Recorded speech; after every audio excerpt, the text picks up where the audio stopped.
এই একটা জিনিস ইউজ করার পরে গরুর মাংসের শাহী রেজালা আরো শাহী হয়ে যায়, এত বেশি দুর্দান্ত হয় যেটা বলার বাইরে। এবারে যে অথেন্টিক গরুর মাংসের রেজালা থাকে সেইটার থেকে এইটার টেস্ট একদম অন্য লেভেলের। আপনারা জাস্ট এই রেসিপিতে গরুর মাংসের রেজালাটা বানিয়ে দেখবেন, বাসার সবাই অনেক বেশি পছন্দ করবে। আর হাত দিয়ে ধরার সাথে সাথে মাংস এভাবে খুলে চলে আসে। শিখে রাখুন, আপনাদের অনেক বেশি কাজে আসবে। তো প্রথমেই কড়াইয়ে তেল দিয়ে দিয়েছি, তেলের ভেতরে দিয়ে দিলাম এখানে প্রায় 1 কাপের মতো পেঁয়াজ কুচি। আর এই পেঁয়াজগুলোকে এখন আমি বেরেস্তা করে নেব। আর যখনই দেখবো যে পেঁয়াজগুলো এরকম ব্রাউন কালার হয়ে আসছে তখনই কিন্তু এগুলোকে উঠিয়ে নেব। পেঁয়াজ বেরেস্তা যদি বেশি কালো হয়ে যায় তাহলে কিন্তু খেতে তিতা লাগে, চেষ্টা করবেন এরকম একটু ব্রাউন কালার করে তারপরে নামিয়ে ফেলতে। এখন বেরেস্তা ভাজা তেলের ভেতরে দিয়ে দেবো গরম মশলা। গরম মশলার ভেতরে আমি তেজপাতা, দারচিনি, গোলমরিচ, সেই সাথে সাদা এলাচ এবং কালো এলাচ দিয়ে দিয়েছি লং। এই গরম মশলাটা যখন হালকা ভাজা হয়ে যাবে তার ভেতরে দিয়ে দিব অনেকগুলো পেঁয়াজ কুচি, সাথে কয়েকটা কাঁচামরিচ দিয়েছি। আর এখন এগুলোকে খুব ভালোভাবে ভেজে নেব। পেঁয়াজটা যখন হালকা নরম নরম হয়ে আসবে তখনই কিন্তু এর ভেতরে দিয়ে দেব মাংস। এখানে আমি গরুর মাংস নিয়েছি। গরুর মাংসগুলোকে এখন এই যে মশলা, এই মশলার সাথে খুব ভালোভাবে ভেজে নেব। গরুর মাংসগুলোকে পেঁয়াজ আর গরম মশলার সাথে খুব ভালোভাবে ভেজে নেওয়ার পরে এখানে দিয়ে দেব মশলা।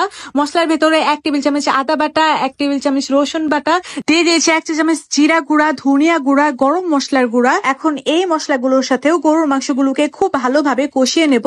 যখন এটা খুব ভালোভাবে কষানো হয়ে যাবে আর মশলা থেকে কাঁচা গন্ধটা চলে যাবে তখন এর ভেতরে দিয়ে দেব 1 চা চামচের মতো লাল মরিচের গুঁড়া, দিয়ে দিয়েছি হলুদের গুঁড়া 1 চা চামচের মতো। আচ্ছা, মরিচটা আপনারা আপনাদের ইচ্ছা অনুযায়ী এখানে দিবেন। তার পরবর্তীতে আমি কিন্তু এখানে আরো 1 চা চামচের মতো মরিচ অ্যাড করেছিলাম।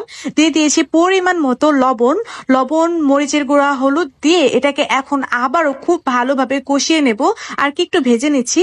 এখন এখানে পানি দিয়ে দেব। পানি দিয়ে ঢাকনা দিয়ে ঢেকে এটাকে প্রায় আধা ঘন্টার জন্য রেখে দেব, যে পর্যন্ত এটা একদম শুকিয়ে না আসে। আর কি এটাকে আমি আবারও পানির সাথে কষিয়ে নেব।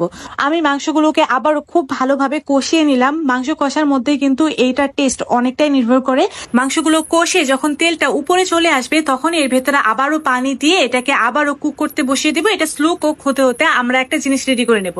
আর এটাই হইতেছে গিয়া গরুর রেজালা রান্না করার সিক্রেট জিনিস। তো এর জন্য আমরা পেঁয়াজ বেরেস্তা নিয়েছি, কিশমিশ নিয়েছি, আর নিয়েছি কয়েকটা বাদাম। এখানে আমি কাজু বাদাম আর কাঠবাদাম নিয়েছি। তারপরে এখানে যে জিনিসটা আমাদের লাগবে সেটা হইতেছে গিয়া মিষ্টি দই।